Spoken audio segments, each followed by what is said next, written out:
is not a comic book. Call it a comic book, and I will come to your house, bend you over my knee, and I'll give you a proper spanking. This, my friends, is a graphic novel. And yes, there is a difference. We're here to teach you the difference between the two and introduce you to the new hot graphic novel, Postal. Calling something a graphic novel isn't just a fancy way of saying comic book. Graphic novels are much longer and tend to be much more complex. While a comic book will tell you a story over many issues, graphic novels more often have their stories wrapped up in only 1 or 2 books. Graphic novels are longer works that tell a single story from the beginning to the end. They also predate the comic book.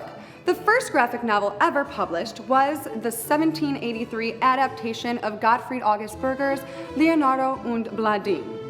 Something like that. I mean, I wasn't born in 1783. The graphic novel Watchmen was voted one of Time magazine's top 100 novels of all time. So you know, it's not just for kids and guys who live in their mom's basements.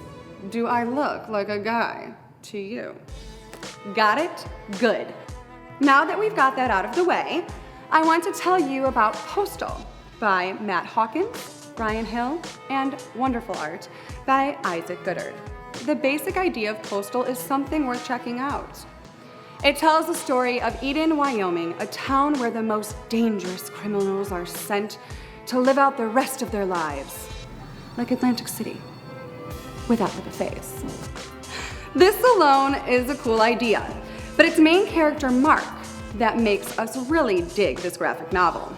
Mark is the postal clerk in the town and also has Asperger syndrome, which makes him different than the rest of the good citizens in the town. All Mark wants to do is impress a waitress, and he finds himself in the middle of the first murder mystery Eden has seen in 25 years. You see, despite having a crime population in Eden, there is a zero-tolerance policy to crime of any type.